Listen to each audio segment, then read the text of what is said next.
Walla walla walla walla. Shalom, this is Israelite Apostolic Heritage. We're about to go into a discussion about the Hebrew language. So listen up and stay tuned in. So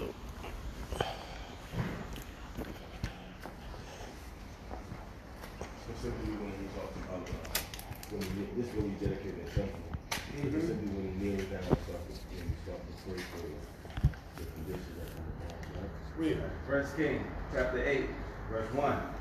Then Solomon assembled the elders. It don't get thick until like 40 minutes. Got it on? You want to read? You got it on? Okay. Come on. So what's happening right now, everybody? We out here trying to set a state. We out here trying to set the road. We out here being the forefront right now. We got the House of David and some of our brothers up here, and we breaking out Torah showing that it's about Nadara. It's about the place where you bring your free will offering, the place where you bring your vow. And that place has to be before the Milo or the Tabernacle of David. Now, what I was about to do, we're about to open up right now in Deuteronomy in chapter 12 and verse 4 through 6. I'm going to read it in English, but then I'm going to read it in Obara first, then I'm going to read it and bring it in English, so everybody understand what's going on. And then we're going to break it down specifically. The letters, the grammar, that's what. Come on. It says, my name should be placed in. Yo, I already got it. So what I was about to do. Well, hold that, because you're coming in with something. Okay. Hold that with his eyes are set. You got that, right? Right. Okay, hold that. We're going to get after this, then we go to that show thing on it. Okay, cool. Now, get that.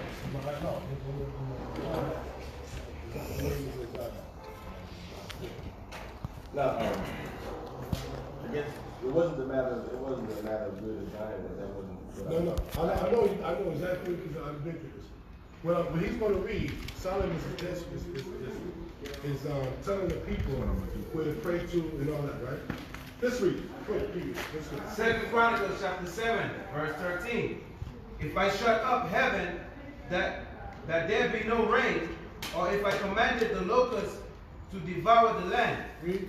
or if I send pestilence among my people, if my people which are called by my name shall humble themselves Read. and pray and seek my face and turn from their wicked ways, then will I hear from heaven and will forgive their sins Read. and will heal their land. Now my eyes shall be open and my ears attend unto the prayer that is made in this place. Read. For now have I It's chosen. made in this place. So what place he's talking about? My name, he says, where what? My what? Now my eyes shall be open and my ears attend unto the prayer that is made in this place. Read. For now have I chosen and sanctified this house, that my name may be there forever. His name may be there forever. Psalms 102:21. Bless the Lord, all you, his hosts, you ministers of his. I'm sorry, I got the wrong one. Psalms To declare the name of the Lord in Zion. Where? In Zion. Where? In In Zion. Mount Moriah. In Zion. In Mount Moriah. In In Zion. Mount Moriah. In Zion. In Zion. Two different mountains. Go ahead, read. You gotta understand what Solomon His is saying. praise in Jerusalem. Right? Give me Isaiah 18:7. Read up above it, man. Read up above it. Starting at verse 12, it says, but you, O Lord, O Most High, shall endure forever. And Who's speaking right here? This is David's one. Right. So David taught his son Solomon everything he taught him. That was David's command. Go ahead, read. And the remembrance of your name to all generations. You will arise and have mercy on Zion. On where? On Zion. Read. For the time to favor her, yes, the set time has come. For your servants take pleasure in her stones, and show favor to her dust. Come on. So when the cats be like, man, why y'all niggas praying towards a building? Yeah. Because our fathers did, and as the word says, took pleasure towards her stones. His servants.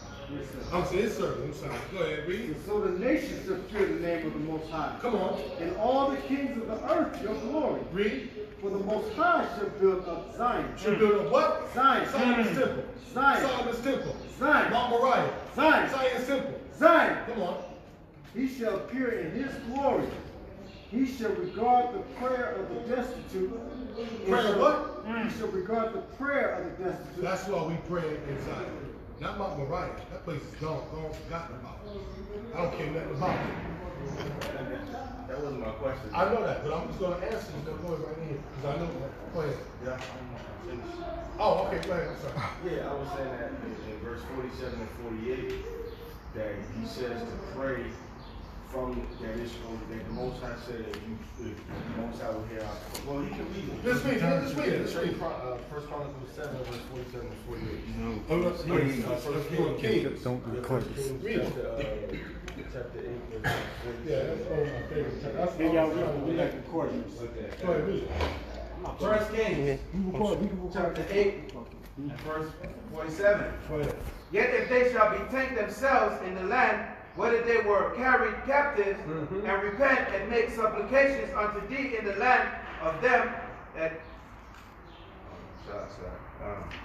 the land of them that carried them captives, saying, we have sinned and have done perversely, we have committed wickedness, and so return unto thee with all their heart and with all their soul in the land of their enemies, which led them away captive, and pray unto thee for their land, which thou givest unto their fathers, the city which thou hast chosen, and the house which I have built for thy name. Then hear thou their prayer and their supplications in heaven, thy dwelling place, and maintain their cause, and forgive thy people that have sinned against thee, and all their transgressions wherein they have transgressed against thee, and give them compassion before them who carried them captive, that they may have compassion on them. For thy people and thy inheritance, which thou broughtest forth out of Egypt, from the midst of the furnace of iron, that thine eyes may be opened unto their supplications of thy servant, and unto the supplication of thy people Israel. Now hold on right there. Now, absolutely right. That's what 2 Chronicles tell you. When you go into chapter 2 Chronicles, chapter 6, two things has to be done to really make this work. Has to be people in captivity, like people who can't go, and there has to be people coming to the house. That's 2 Chronicles chapter 6. The reason I focus more on 2 Chronicles chapter 7 was because we're here. And to push all brothers who are able to come here. But yeah, there has to be a people praying towards the house, and there has to be people in the house working on one accordance. That makes sense, right? Make one accordance. Because our brothers pray exactly. Right. And so but that's what I'm saying. Now the results of it, we're going to read in 2 Chronicles 30. That's what we're going into.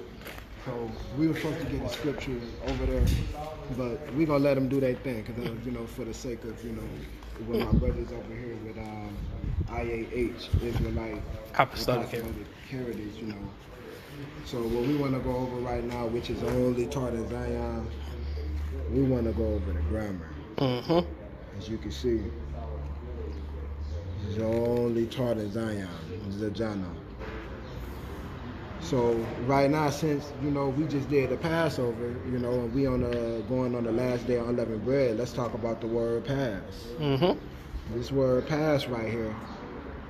Now, Aramaic Hebrew, if we were speaking Aramaic Hebrew like the Jewish or the Yiddish language, we would say Pasak. But no, this is Obara. We would pronounce it Pasaha.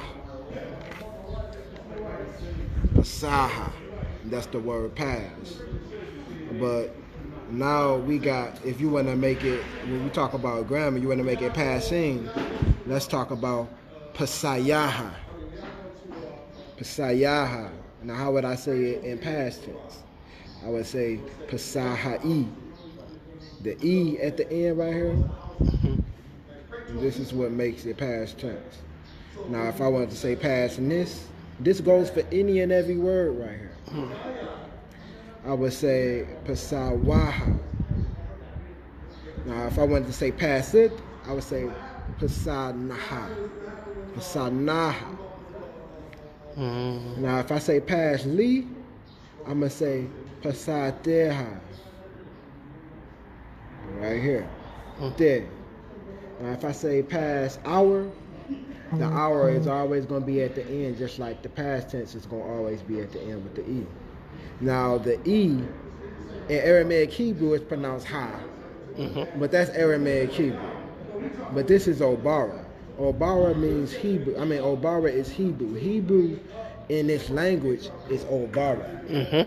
Again, Hebrew in this language is Obara. So we say English, we say the English word, which is Hebrew, but how you would say the word Hebrew in our original language before Ezra translated and transliterated our language into Aramaic Hebrew, which was what happened during Nebuchadnezzar's time, we would say Pasahanawa, Pasahanaya.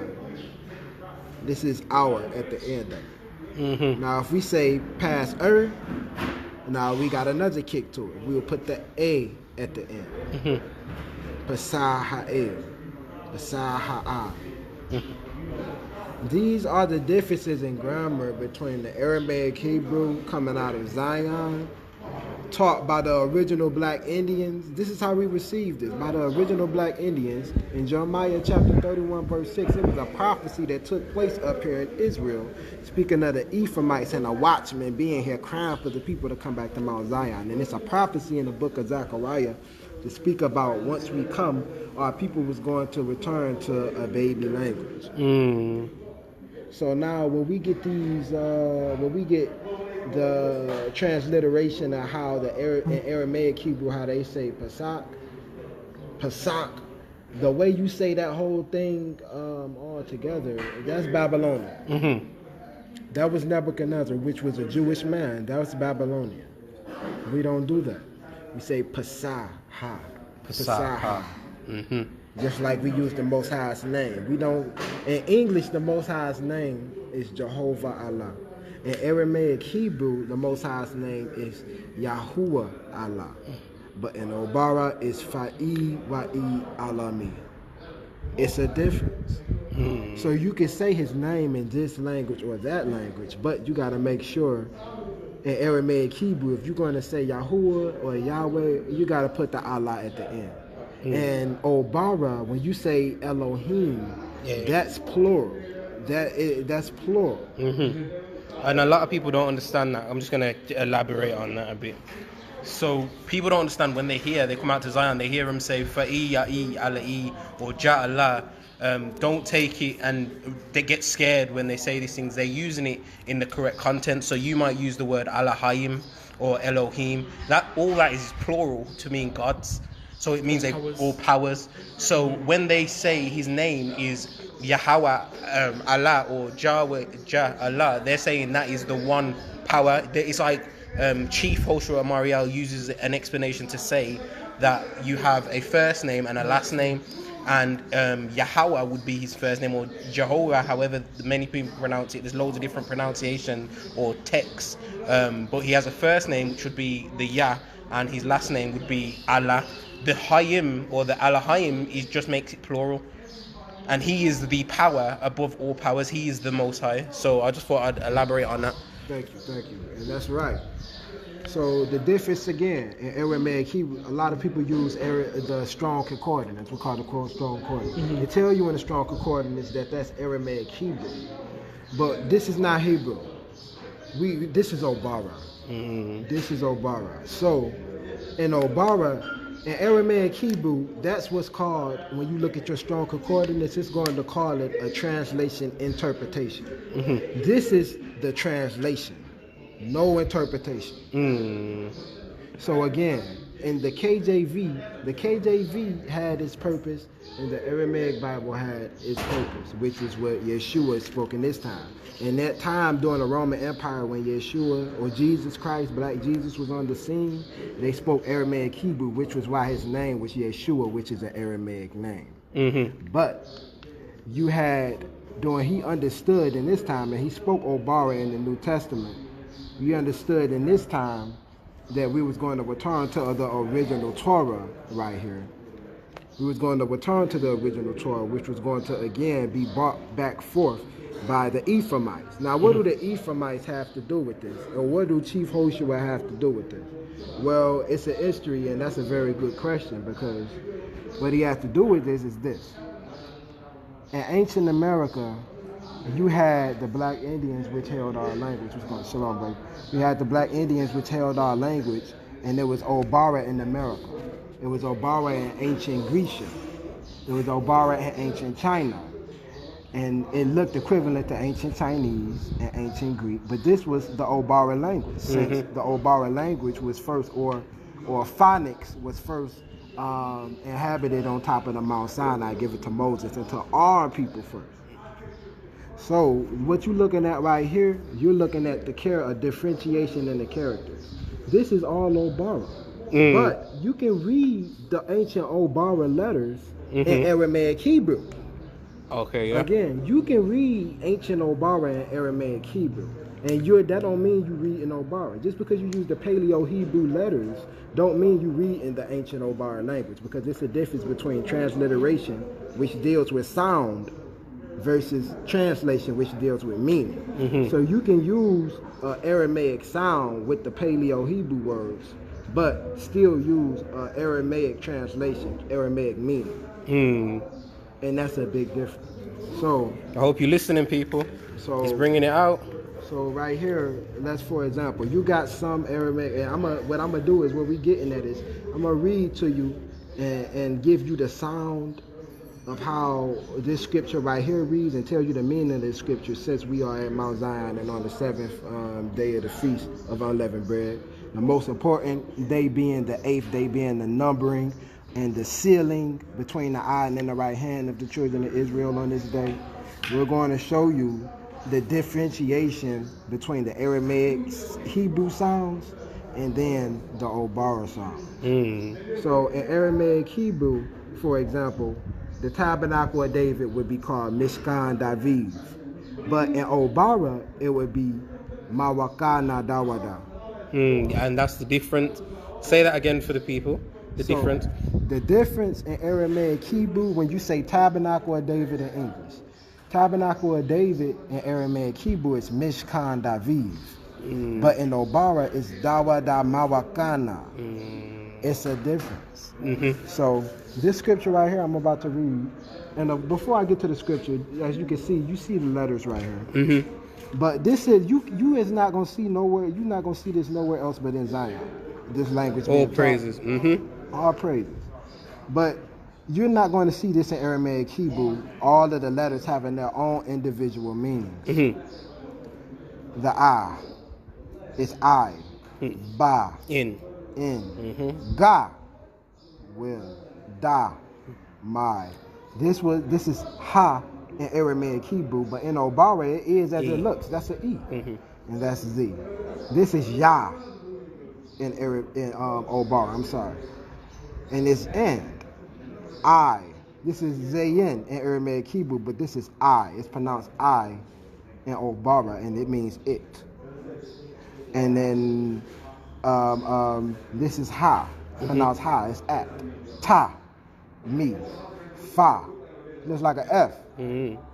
As, ka, ar, la, of, ma, from, na, has, sa, had, o. This is O-N, or however you say it in Aramaic Hebrew, but this is just simply O. It's a Samek in oh, it's not, it's I, yeah. No, it's O. Yeah, in Obara, yeah. In Obara, and it means have. Have. Put, pa, za, did, qua, there's a half one. Ra, is. This is shin, and it's sha in Aramaic Hebrew, but this is wa, just as it looks in Obara. Te, you. Te, it's two T sounds. Ta, yeah. de, da, de. And a lot of people don't understand that this is one thing with Obara. They've taken the ancient language and they've got artifacts and coins that predate when this state of Israel was here. So the language that they're looking at it in the most basic form, which is how the Most High works. He doesn't work with people who claim to be intelligent or know a lot. So when they look at the letters, what they look like, that's how they are pronounced.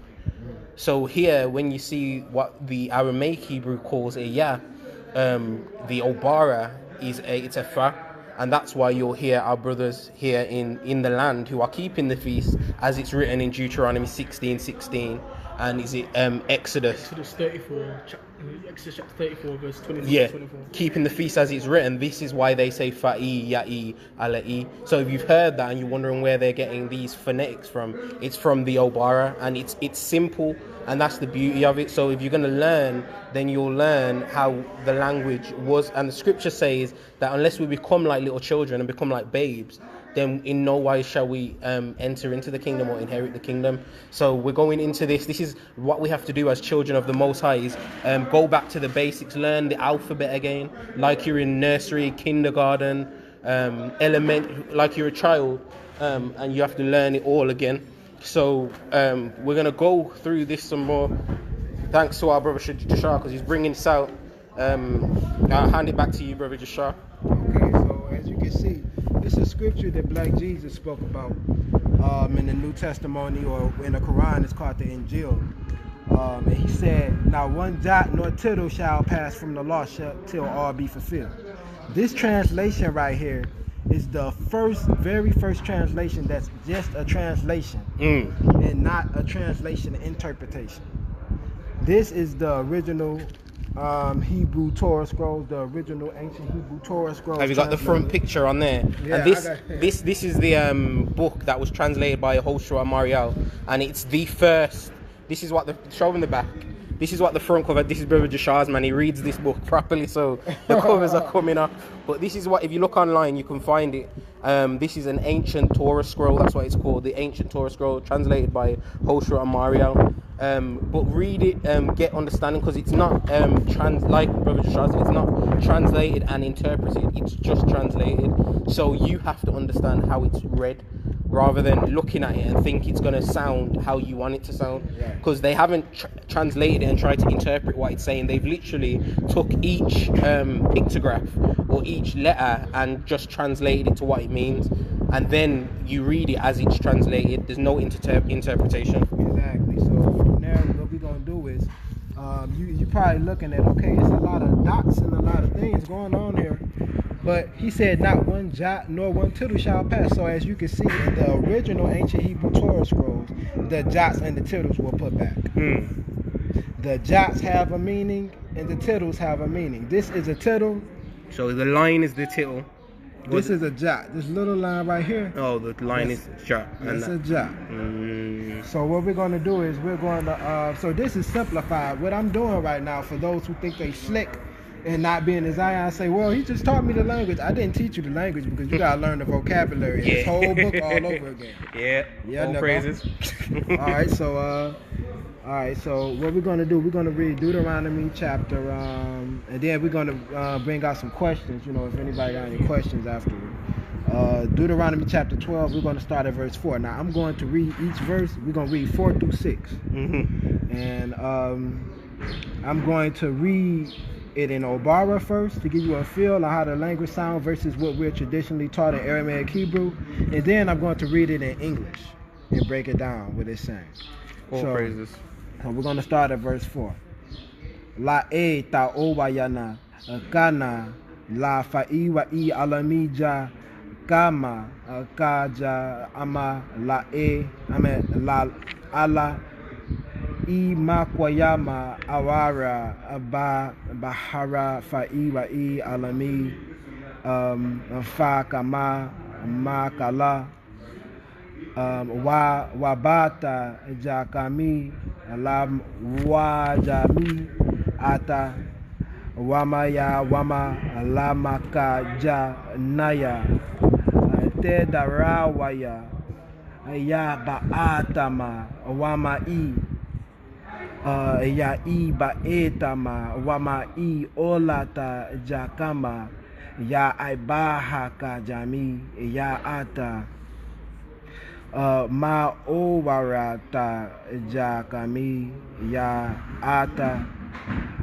terayat mata fada kama ya nadara jakami ya nadara ta jakami ya bakara yata bakra rakami ya zae nakama. So I just read verses 4 through 6 in Obara to give you a feel of how the language sounds, but now I'm going to read it in English. Before you go into reading it in English, I need some people to understand that when this brother's reading these prayers and this ancient Hebrew, there's people in different who have been dispersed who know their Hebrew, who have heard this language or the Obara and the way it's pronounced, and they recognize it and they know how they understand what they're saying. So this isn't just made up language, this is study, and these lot have studied the language and they're reciting it as it is written. There's no interpretation, as I said before. This is direct translation. So stay tuned, keep watching. I'll hand it back to you, brother. Absolutely. And if you want the history of how the language came, who was the elders that came from the Black Indians, you know, Honor Josiah Ford, the teachers of Noble Jew Ali and Marcus Garvey, Warren Robinson.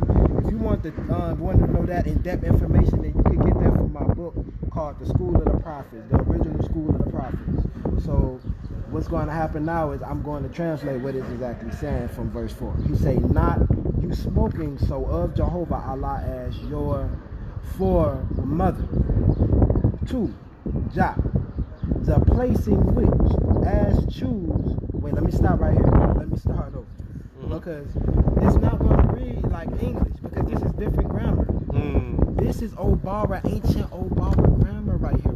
This is not English grammar, because this is a translation, and again, not a translation interpretation. So you say, not Jah, you smoking so, or you do shall so of Jehovah Allah as your foremother.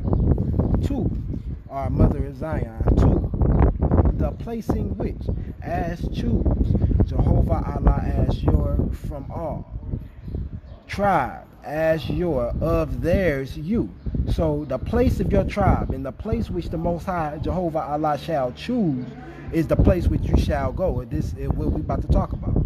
Name there of knives you search and bought from there, and the bought from there offered as your, and sacrifice as your, and ye from 10 you as are from, and ye oblationing you as slaughter, and vow as are from, and free will you as are from, and first and you herd are from, and flock are from. So what it's simply saying is that the place where the Most High's name is at, which he shall choose out of all of our inheritance and all of our tribes, we shall, this is the place where we take our tithes, this is the place where we take our vows, this is the place where we take our free will offering, this is the place where we take our first fruits, the fruits of the flocks. This is the place, this is the only place we shall do and slaughter the lamb before the only place where his name is at in Telerad, Israel, at the house of Jah Allah.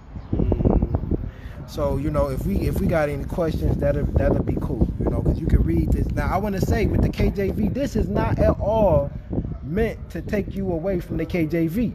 The KJV was so accurate that we found geographically all of the lands that's written in the scriptures. All praises to the Most High. And did you hear that? I just want to reiterate that that's for everyone who's watching.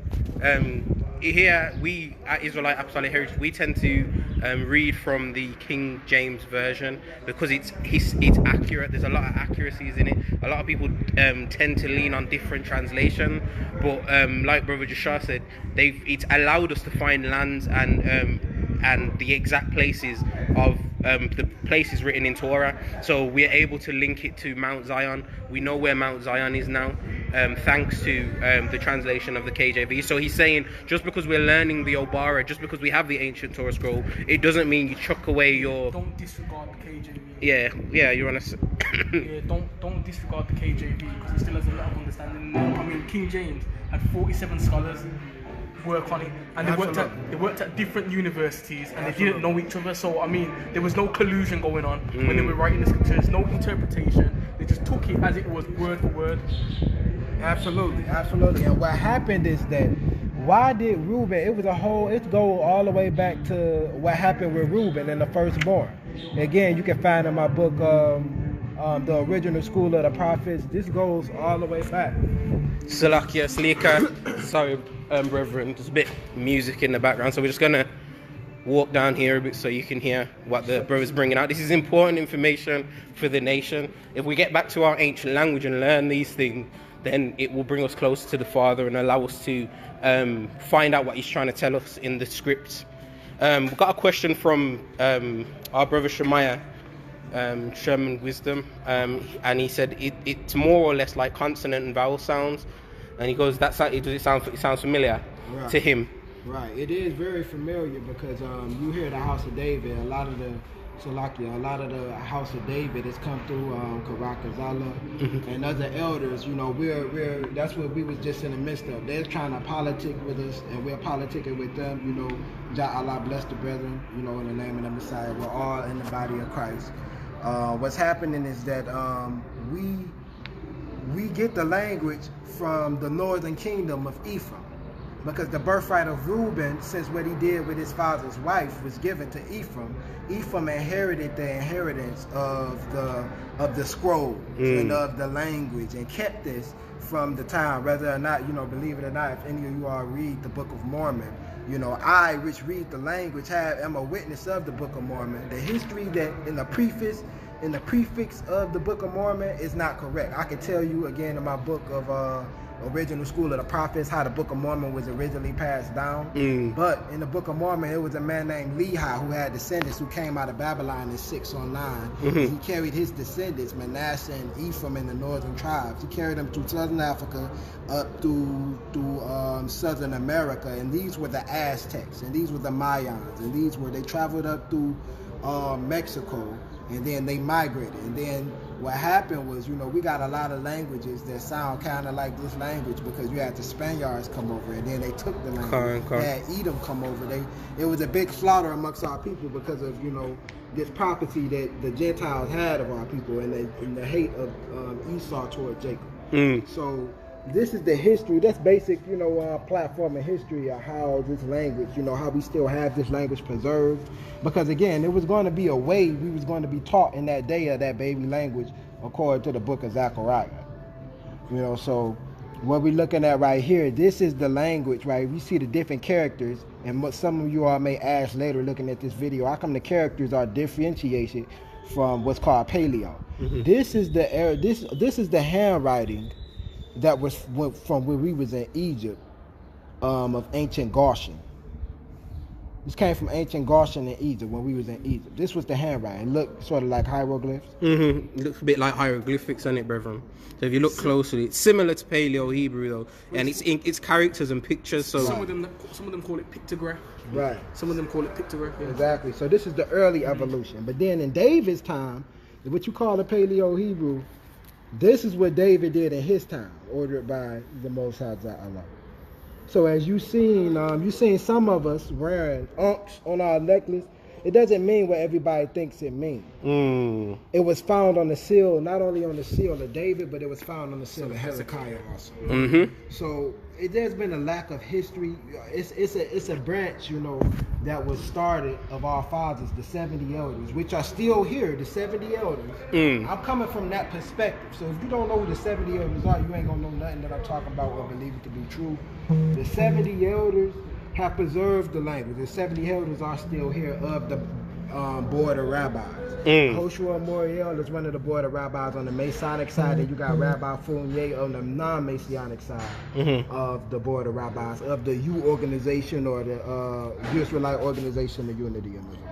All praise. So here we go, you know, seeing the grammar of the Obara, And I definitely encourage everybody to get the original ancient Hebrew Torah scrolls. Yeah, we'll be able to get that on Amazon. We've got a copy. Yeah, we've purchased one ourselves. But if you can get one, then you'll get more understanding from it. I mean, the more you get, the more books you get, is the more understanding you're gonna get. All right, so I mean, that's a very good tool. So it's something that you should get. And what the brothers are bringing out, this is what they call the Obara language. It's the same. It uses the same consonants or vowels, don't it, as Hebrew, or what people know as Hebrew, but it's the correct pronunciation. Is that correct? It's no.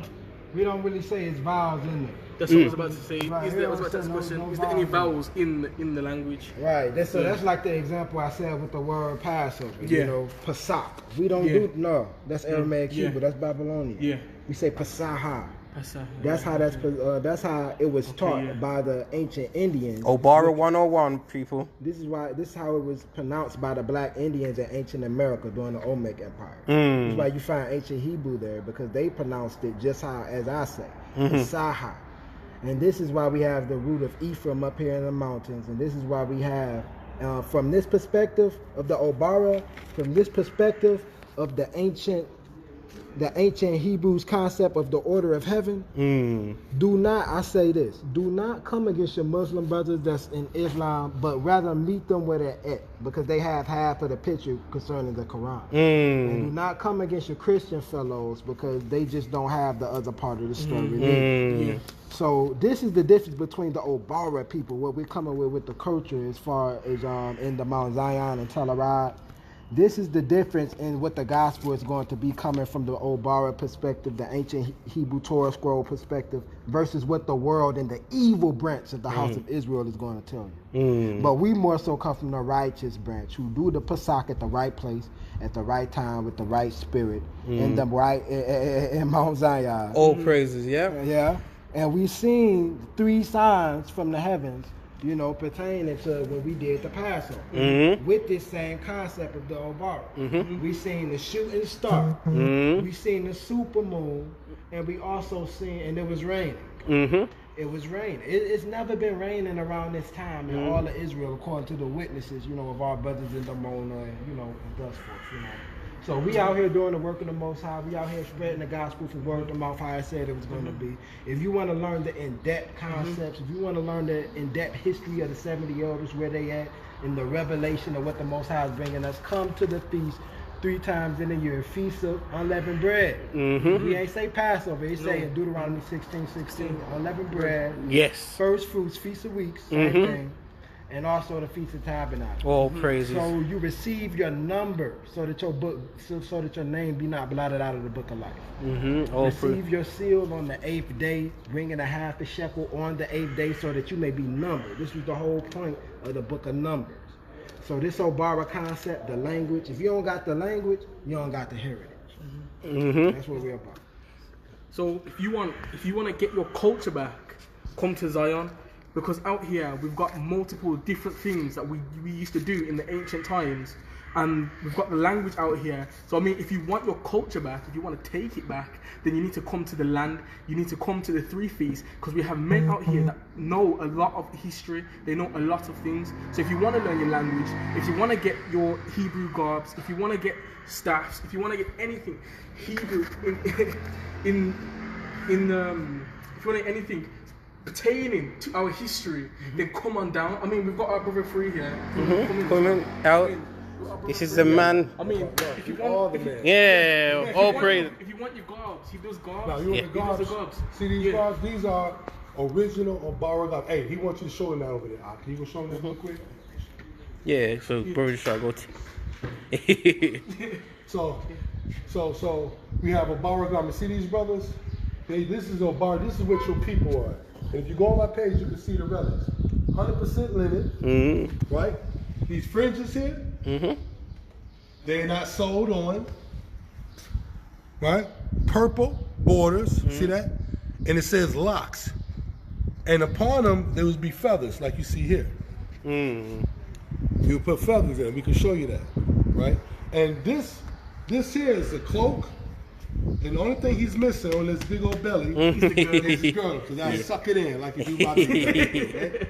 This here is another card. You see this one, where you see the Assyrian, the Israelite holding the lion, and our people when they was going to Syria. You got the lion like this in his hand. Where you see this guard, you can see that this is that guard there.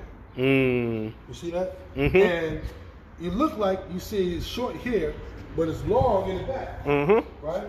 And you wonder if this where the people, the Gentiles, got tuxedos from us. You see the same garment, short sleeve, and you can pull it out. You can Google Assyrian, Israel. You can Google Israelite, Assyrian, and lion, and it'll come up. This garment will come up, right?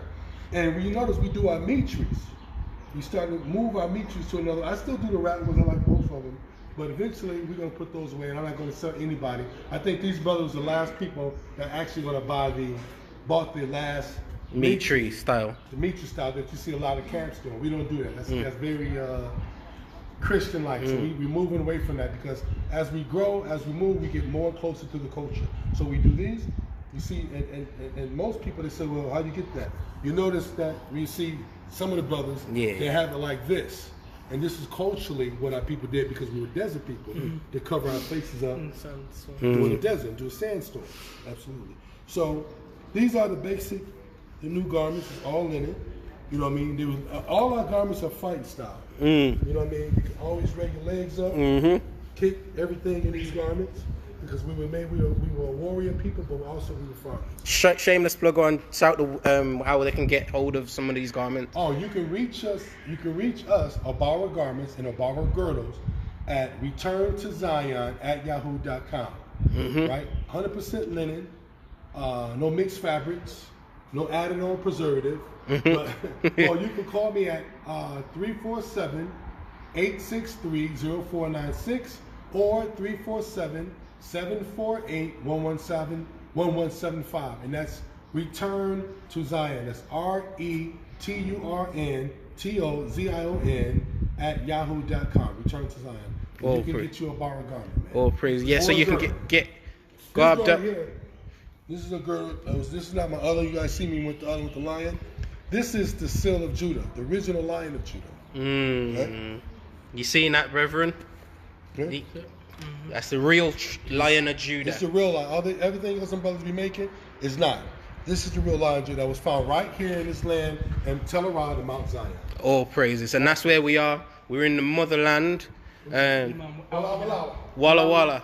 Yeah, so we're out in the land, and we've got a lot of understanding out here from our culture. I mean, we're starting to take it back. So, you know, if you want to come down, I mean, it's commanded of all the men to come to the three feasts anyway in Deuteronomy 16:16 and Exodus 34, verses 23 to 24. But I mean, if anyone wants to come down and keep the feasts, men and women, then you can come down and keep the feast down here with us, and then you'll get more understanding, you'll get teaching here, and I mean, you'll see the ancient places and the ancient ruins, and we've seen so many of them over the last 2 years.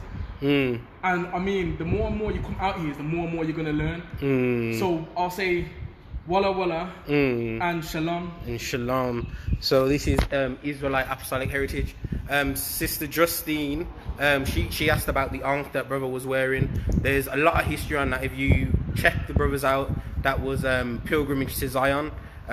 What it is, that seal was found on the seal of Hezekiah, which David had. So that sign, people link it to Kemet or link it to Egypt. However, it has ties in Hebrew culture as well and Hebrew history. So it's about studying to show yourself approved. When you see things you don't understand, it's good to ask questions and find out. This was just Obara, an Obara lesson 101 from Israelite Apostolic Heritage. Check out our website, which is www.israeliteheritage.co.uk. Check out our YouTube page. We've got podcasts, live hangouts with our brothers, and you've got .com as well, but we've got iah.com.